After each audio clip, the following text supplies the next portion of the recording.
Well, Daniel, how do you reflect on that defeat?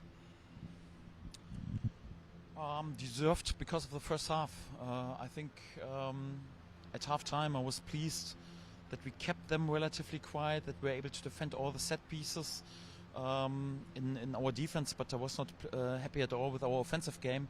I think we didn't move enough, were too soft in the duels, and we had just 2 days where we just spoke about this topic after exciting last home game where everyone praised us, man of the match, magic moments, everything was easy.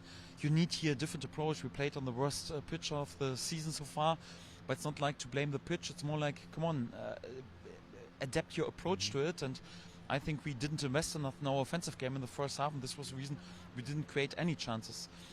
I think second half was much better in this terms, but obviously when you go down to 10 men here at a difficult away ground, and just 1 minute after it you concede such a goal, it's difficult. So I was pleased with our reaction, pleased with our mentality.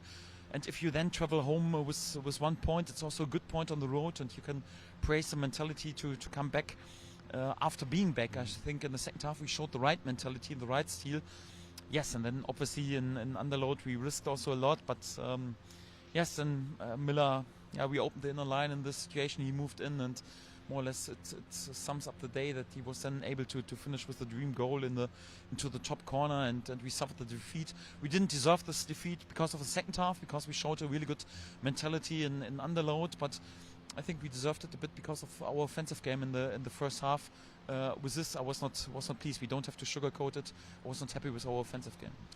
The Meslier sending off is obviously a key moment. How did you view that decision?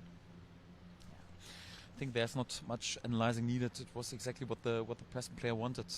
Ilan wins the cross, and there's a first foul against him. A second player who was not involved at all just once to him and gives him a push against his body because he wants to provoke.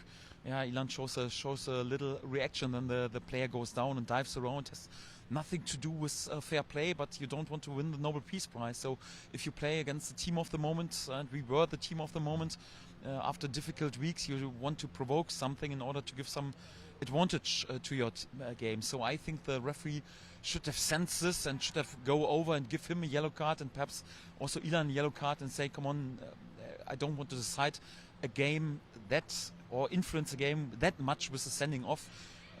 But we gave also the referee a decision to make, and with this I'm also not happy. Having got the equalising goal, the 10 men had got the equalising goal, did you want the players to settle for the point, or did you want them to go for the win? To find a good balance. It was a bit the same like in the away game at Norwich, when we even changed our base formation, brought all our offensive players in, and after that we didn't change. We want to go for a win, and also we want to win this game. I like this mentality and want to go for it, but still also to make sure that we're not open. We were not open in the situation when we concede the goals. It's just like we opened the inner line for Miller. We were in overload in the defense, and it has nothing to do that we were over motivated to score a second goal. It was just like a little individual tactical mistake. We opened the inner line, he went inside, and then yes, congratulations to him, wonderful finish. Anyhow, but this then also happens on such a day, and yes, it's tough to take this result. Thanks, Daniel. Thank you.